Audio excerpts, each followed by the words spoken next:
Je reviens sur certains débats autour du mondial de football, avec des contre-vérités que j'entends sur les ondes, enfin sur Internet, la télévision, la radio. On nous disait l'autre jour, comparer le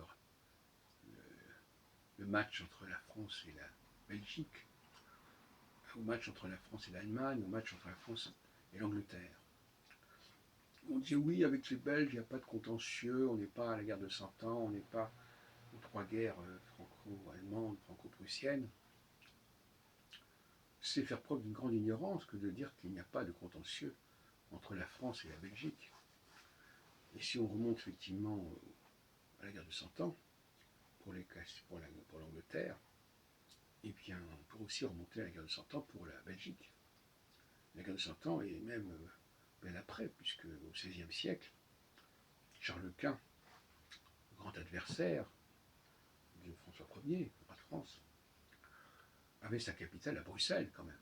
Alors c'était pas encore la Belgique au sens strict du terme, puisque la Belgique a été fondée en 1830, comme la date à laquelle l'Algérie a été conquise. Donc ça n'a rien à voir, vraiment. Et, à moins que ce soit par compensation, puisque la France n'a pas pu imposer son candidat comme roi des Belges. Mais en réalité, la Belgique, géographiquement et culturellement, est bien antérieure à 1830. Donc ce serait un peu facile de dire « Ah ben oui, il n'y a pas eu de conflit entre la France et la Belgique ». Que si. La période de Charles le Téméraire, qui précède celle de Charles Quint, d'ailleurs Charles Quint, à ma connaissance, était héritier, était descendant de Charles le Téméraire, duc de Bourgogne. Une Bourgogne qui voulait également contrôler la Flandre. Donc finalement, qui a même été jusqu'à menacer Beauvais avec la fameuse défense de Jeanne Hachette. Souvent représenté d'ailleurs, il y a des gravures qui représentent le duc de Bourgogne sous la forme d'un escargot de Bourgogne. Et donc il ne faut pas dire n'importe quoi, parce qu'on parle la même langue en Wallonie qu'en France, qu'il n'y a jamais eu de problème. D'ailleurs, entre parenthèses, pendant la guerre de 100 ans, les Anglais parlaient en partie en français, de toute façon. Et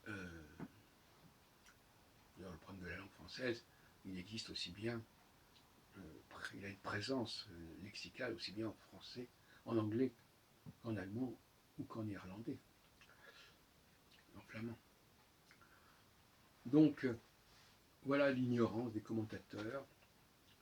Le France-Belgique est bien lié, enfin bien incarne à une grande hostilité qui a existé entre Bruxelles et Paris,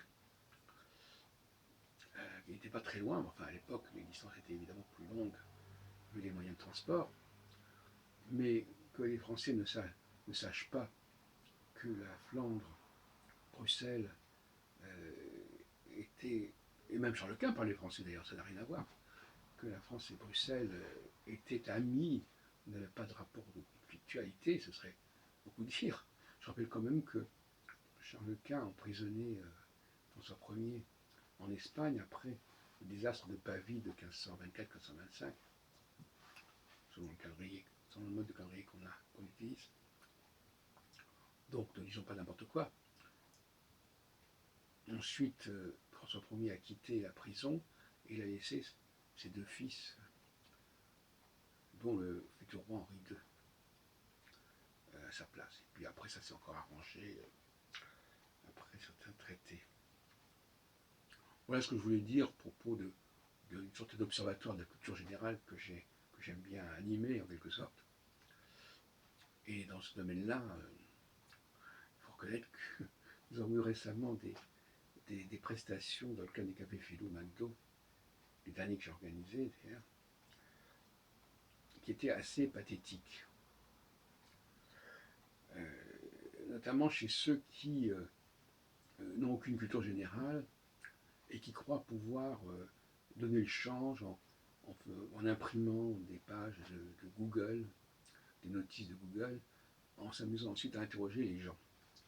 Alors un de mes amis qui s'est amusé à ça, je lui ai dit c'est un peu casse-cou, casse-gueule, parce que quand on pose des questions, et qu'on vous répond, et que ce n'est pas la réponse que vous attendiez, il ne faudrait pas répondre «Ah oui, non, c'était pas ça, vous êtes planté», etc. Non.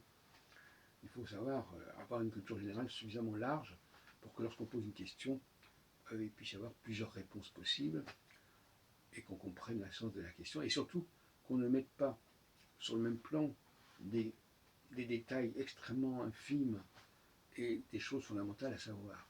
Or, quelqu'un qui n'a pas de culture, il ne sait même pas ce qui est vraiment connu et censé être connu et ce qui ne l'est pas. Donc, mais c'est assez comique hein, que des gens qui n'ont aucune culture générale se prennent quelques plaisirs à faire croire, sinon qu'ils en ont une, du moins qu'ils peuvent se permettre de tester les autres.